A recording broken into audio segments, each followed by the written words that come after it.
Assalamualaikum warahmatullahi wabarakatuh. Perkenalkan, saya Diana Oktavia Purnamasari selaku moderator dalam kegiatan seminar hasil laporan orientasi pengenalan nilai dan etika pada instansi pemerintah bagi P3K di lingkungan pemerintah Kota Surakarta, Puskesmas Ngebersari Kota Surakarta tahun 2024. Sebelum memulai acara, marilah kita memanjatkan doa terlebih dahulu menurut agama dan kepercayaan masing-masing. Berdoa dimulai.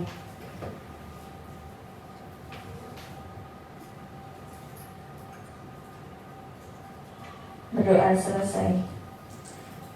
Acara yang pertama sambutan oleh Dr. Suwarji selaku Kepala Puskesmas Ngebersari. Untuk waktu dan tempat kami persilahkan.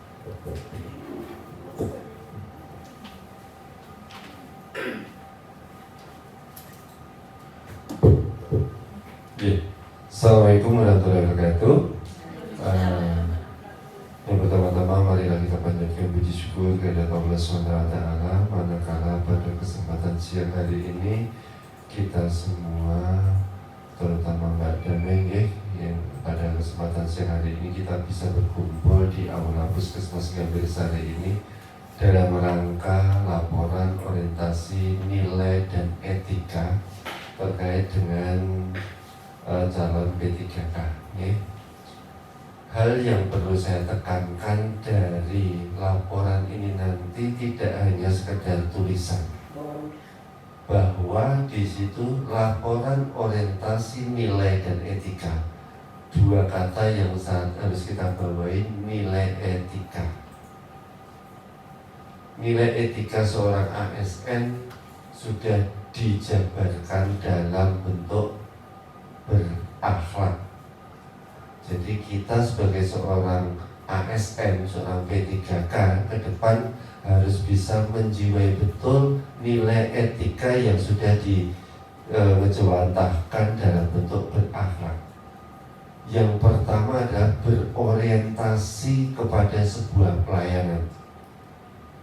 Ya, kalau dulu ASN bisa bentak, bisa apa, tetapi sekarang kita sebagai seorang ASN terikat di luar maupun di dalam pelayanan. Orientasinya adalah kita memberikan service excellent atau berorientasi sebuah pelayanan kepada masyarakat, sehingga kita dituntut untuk memberikan pelayanan yang lebih. Pelayanan harus didasari sebuah nilai. Nilai itu yang harus ditanamkan di dalam diri masing-masing ASN yang sedang bekerja di Puskesmas Ngebersari ini. Jadi sekali lagi, ini bukan hanya sekedar laporan, tapi tolong kata nilai dan etika yang nanti diterjemahkan lebih lanjut dalam berakhlak, berorientasi kepada sebuah pelayanan, kemudian akuntabel, harmonis, dan lain sebagainya. Tolong itu betul-betul dijadikan sebuah jiwa di dalam pelaksanaan pelayanan, di dalam kegiatan kehidupan kita, baik di dalam maupun di luar puskesmas. Tolong itu dua kata itu betul-betul diingat dan dicamkan, tidak hanya untuk Mbak Damai, tapi seluruh yang hadir di sini untuk mengedepankan dua kata tersebut. Demikian sambutan dari saya. Selanjutnya nanti silahkan dipaparkan sambil saya cermati untuk kita berikan masukan-masukan lebih lanjut. Demikian, terima kasih. Assalamualaikum warahmatullahi wabarakatuh. Terima kasih kepada Bapak Suwarji selaku Kepala Puskesmas Ngebersari Kota Surakarta. Untuk acara selanjutnya, memasuki acara selanjutnya adalah paparan hasil laporan orientasi pengenalan nilai dan etika pada instansi kepada Saudari Rahmaniar Damai. Dipersilakan.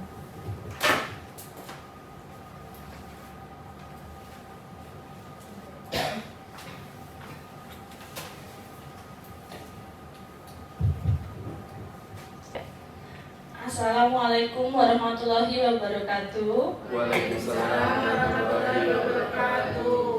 Yang saya hormati Bapak Dr. Suwarji selaku Kepala Puskesmas Gambir Sari.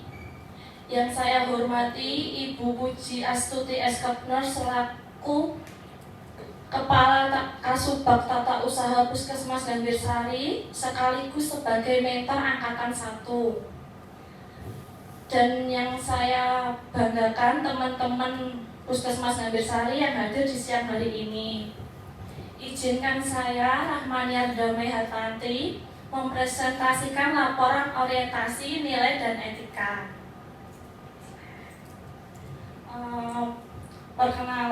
Perkenalkan, nama saya Rahmaniar Damai Hartanti. Ini nomor NIPPK saya. Dan di sini tempat tanggal lahir saya ada di Tanah Grogol, 18 Maret 1998. Tempat bekerja di Puskesmas Gambir Sari. Tujuan umum orientasi pengenalan nilai dan etika instansi pemerintah PPPK diharapkan mampu untuk menjadi ASN yang dapat menerapkan nilai-nilai berakhlak dan menghadapi persaingan global. Tujuan khususnya tersusunnya laporan orientasi dalam optimalisasi pemberian terapi zinc dan oralit pada kasus diare akut balita di Puskesmas Gambir Sari.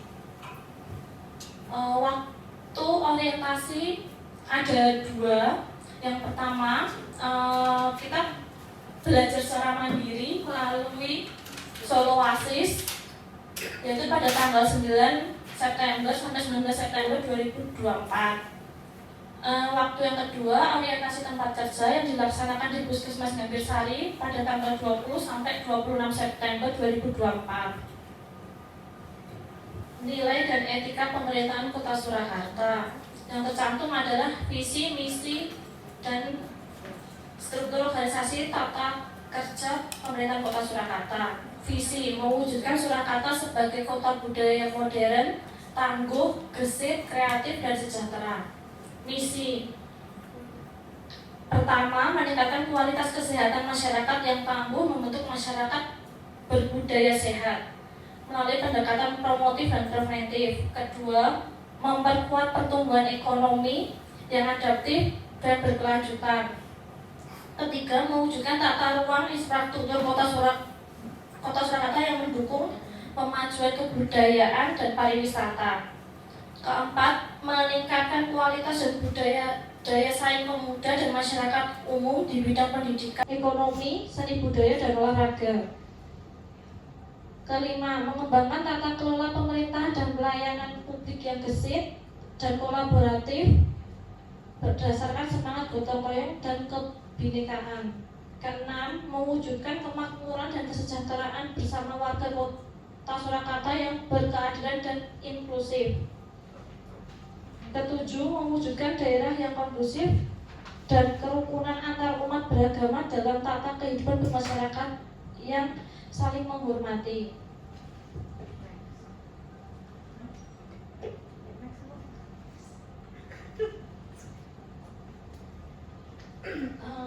Di sini manajemen PPPK.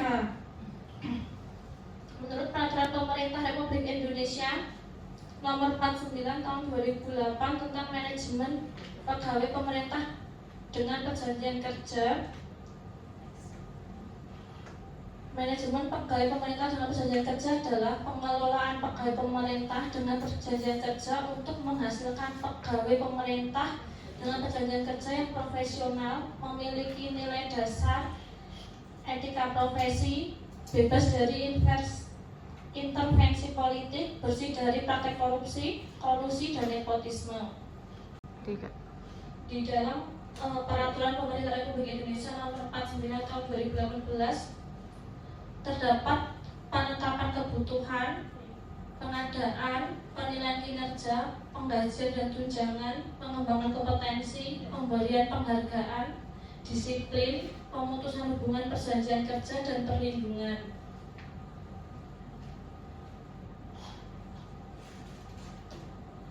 Masuk ke dalam nilai dan etika organisasi. Rencana strategi OPD.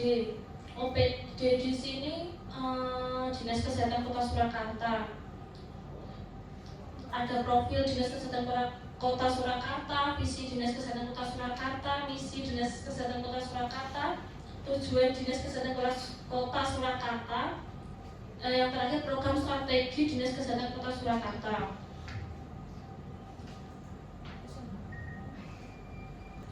Profil Dinas Kesehatan Kota Surakarta. Kota Surakarta memiliki kondisi luas wilayah 44 km persegi dengan jumlah penduduk sekitar 586.000 jiwa, dengan jumlah kecamatan 5 dan jumlah kelurahan 54.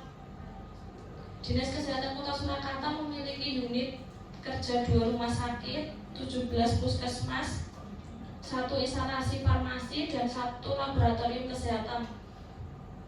Visi Dinas Kesehatan Kota Surakarta: mewujudkan Dinas Kesehatan Kota Surakarta dengan kerja ikhlas dalam memberikan pelayanan prima. Misi Dinas Kesehatan Kota Surakarta: 1. Memberikan pelayanan prima yang berorientasi pada kesesuaian peraturan perundang yang berlaku, keterbukaan informasi, dan kejelasan. 2. Meningkatkan kualitas SDM aparatur secara periodik dan berkelanjutan. 3. Mengembangkan sarana dan prasarana serta pemutakhiran teknologi informasi. Tujuan Dinas Kota Surakarta: tujuan Dinas Kota Surakarta meningkatnya kualitas kesehatan masyarakat dan berkelanjutan dengan memiliki 3 nilai indikator, yaitu indeks keluarga sehat, angka kematian ibu, angka kematian bayi.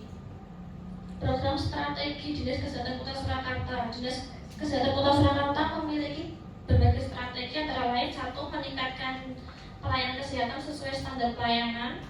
2. Pemenuhan sarana prasarana fasilitas pelayanan kesehatan. 3. Pemenuhan dan peningkatan kompetensi tenaga kesehatan sesuai standar. 4. Meningkatkan kualitas ketersediaan farmasi, perbekalan kesehatan, dan makan minum. 5. Menciptakan paradigma sehat di masyarakat. 6. Meningkatkan pola hidup bersih dan sehat masyarakat. 7. Meningkatkan akuntabilitas kinerja. Struktur organisasi dan tata kerja Dinas Kesehatan Kota Surakarta.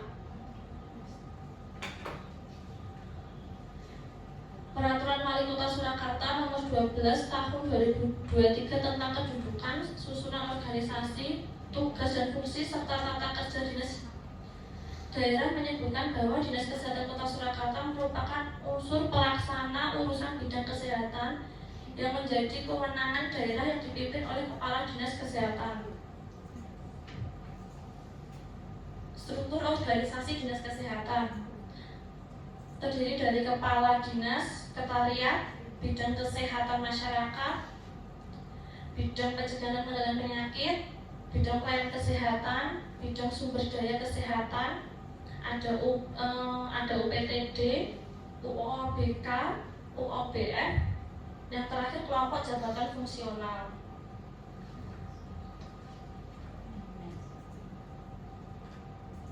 Ini rencana strategi Puskesmas Gambirsari.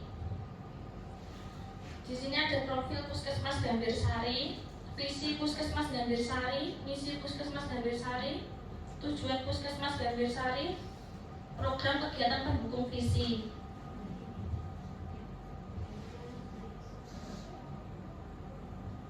Profil Puskesmas Gambirsari. Puskesmas Gambirsari beralamatkan di Jalan Kelut Barat, RT 3 RW 4, Kelurahan Joglo.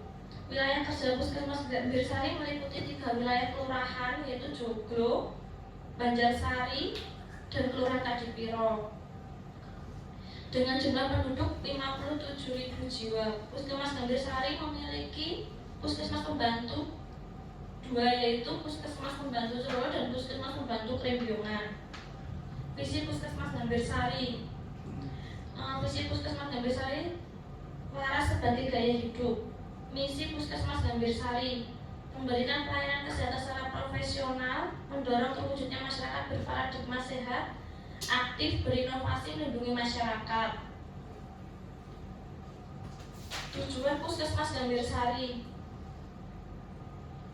Berdasarkan Permenkes Nomor 43 Tahun 2019 tentang Pusat Kesehatan Masyarakat atau Puskesmas, menyatakan bahwa Puskesmas mendukung tercapainya tujuan pembangunan kesehatan nasional, yaitu meningkatkan kesadaran kemampuan hidup sehat bagi setiap orang yang bertempat tinggal di wilayah kerja Puskesmas Gambirsari, agar terwujudnya derajat kesehatan yang setinggi-tingginya. Program kegiatan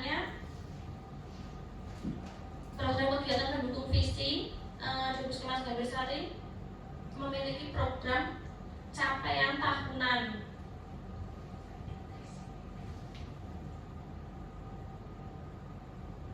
Ini struktur organisasi.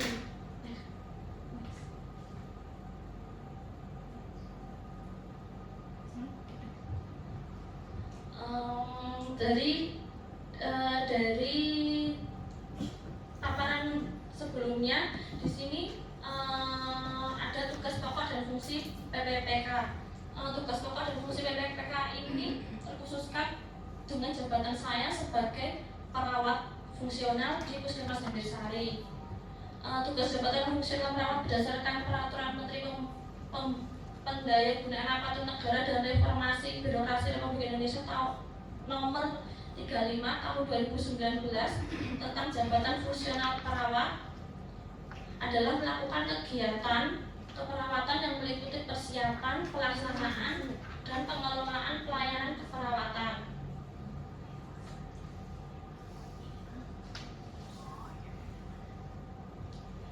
Uraian kegiatan tugas jabatan fungsional perawat terampil, yaitu 1. Melakukan pengkajian keperawatan dasar pada individu. 2. Melakukan komunikasi terapeutik dalam pemberian asuhan keperawatan.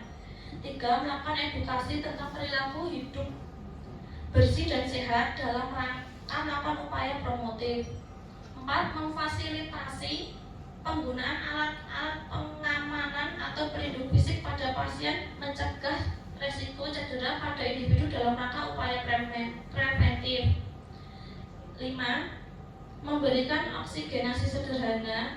6. Memberikan tindakan keperawatan spesifik yang sederhana pada area medikal bedah. Melakukan intervensi keperawatan spesifik yang sederhana di area anak. Melakukan intervensi keperawatan spesifik yang sederhana di area maternitas. Melakukan intervensi keperawatan spesifik sederhana di area komunitas. Melakukan intervensi keperawatan spesifik yang sederhana di area jiwa. Melakukan tindakan terapi komplementer atau holistik.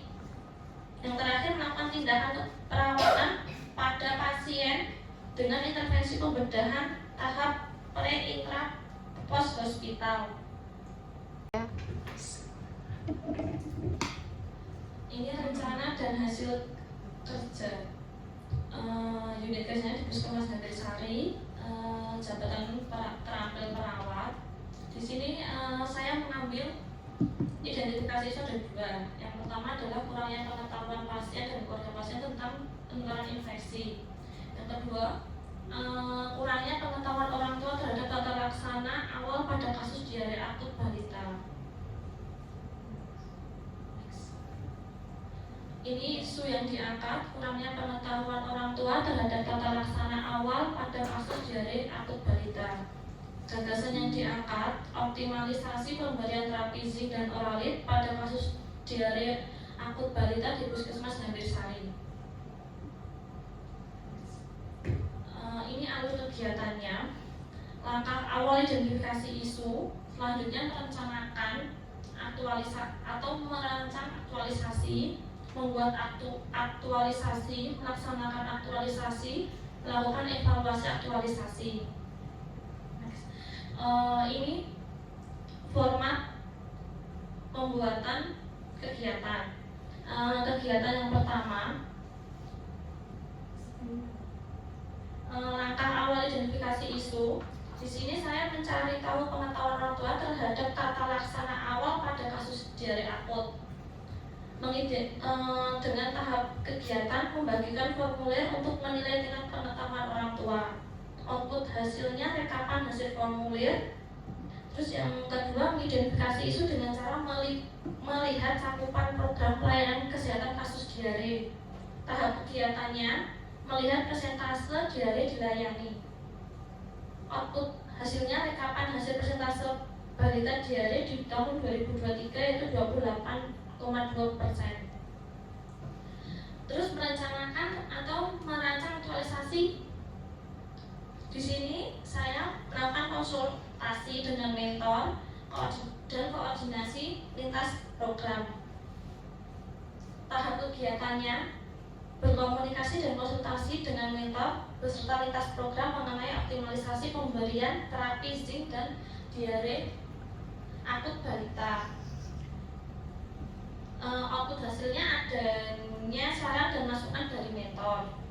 Terus langkah ketiga, membuat aktualisasi. Membuat aktualisasi di sini saya menyusun media edukasi tata laksana awal pada kasus diare akut balita untuk keluarga pasien. Hasilnya tahap kegiatannya membuat leaflet. Terus hasilnya tersedianya leaflet tata laksana awal kasus diare akut. Terus yang kedua, menyusun materi in-house training pada karyawan Puskesmas Gambir Sari dalam mengoptimalisasinya dalam pemberian terapi zinc dan oralit kasus diare akut balita. Membuat materi tersedianya materi paparan. Yang keempat, melaksanakan penkes terhadap orang tua balita yang mengalami diare akut. Yang kedua, melakukan kegiatan refreshing kepada karyawan Puskesmas Gambir Sari cara pemberian zinc dan oralit pada balita mengalami diare akut. Yang terakhir, melakukan evaluasi. Evaluasi yang didapat adalah tadi kan di depan tadi dijelaskan saya membuat media, di mana di dalam media itu ada tabel tanggal untuk mengingat 10 hari pemberian zinc. Jadi setelah orang tua diberikan itu, diharapkan orang tua dapat melaporkan bahwa zinc yang diberikan benar-benar selama 10 hari untuk balita. Sama mengevaluasi capaian kasus diare yang dilayani di Puskesmas Gambir Sari.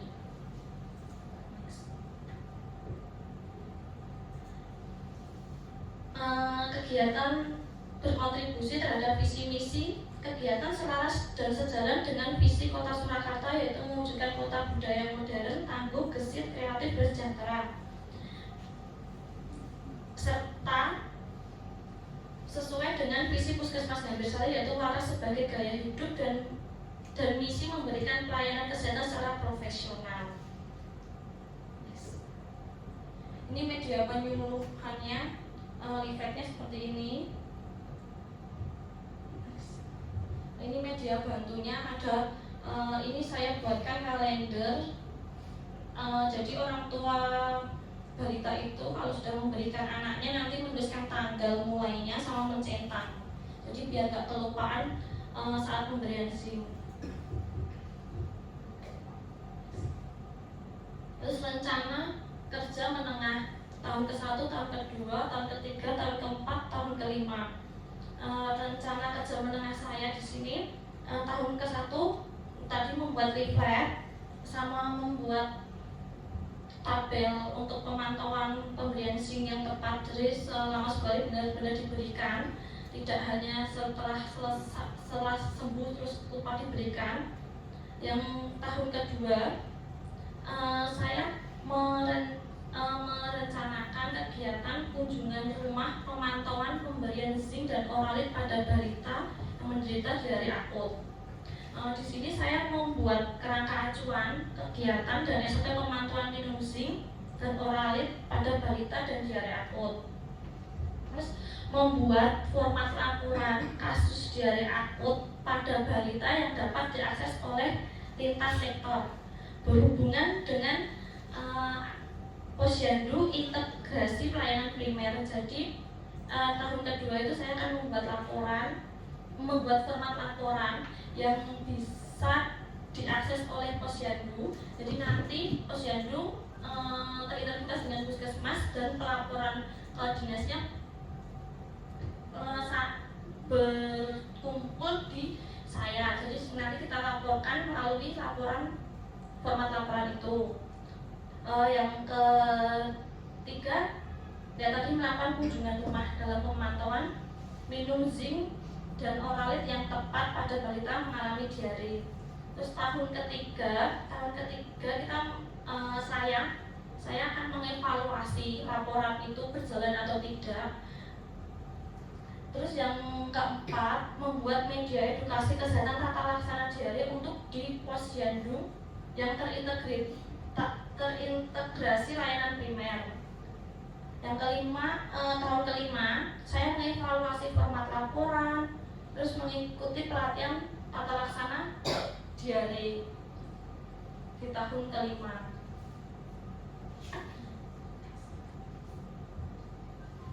Jadi dengan format ini tadi cukup sekian presentasi dari saya. Bila ada salah kata, saya minta maaf dan saya kembalikan ke moderator.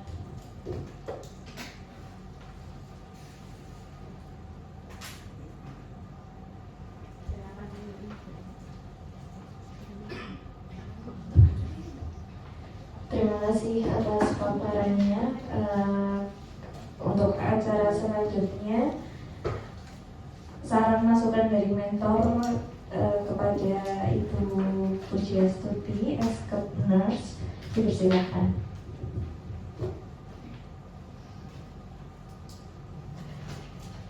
Terima kasih paparannya Mbak Damai.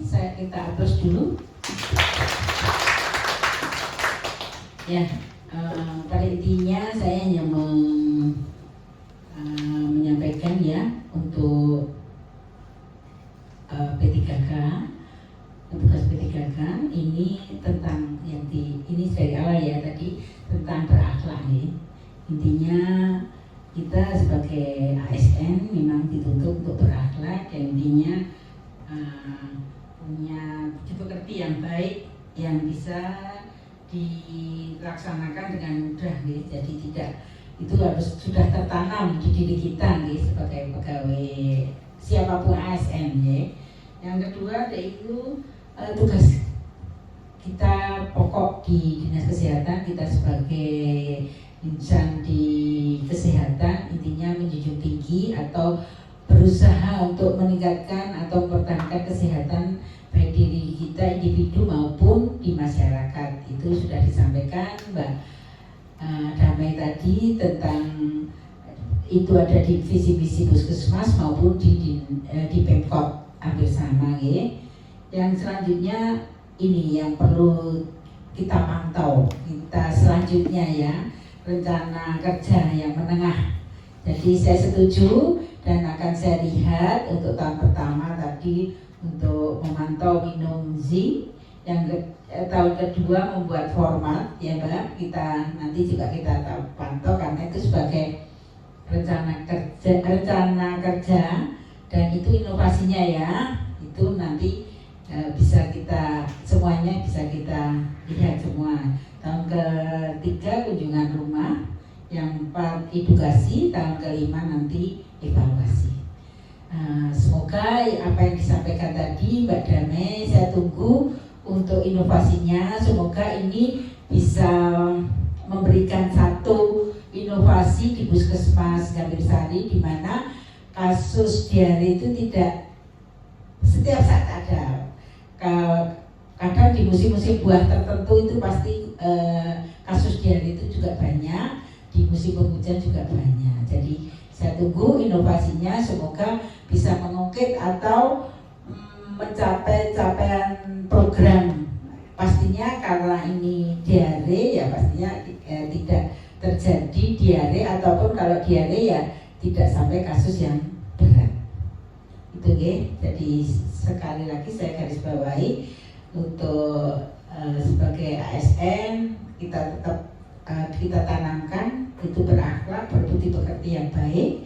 Yang kedua tentang tugas kita pokok menjamin masyarakat untuk bisa hidup bersih dan sehat. Yang ketiga inovasinya kita tunggu. Saya kira dari saya cukup sekian. Terima kasih.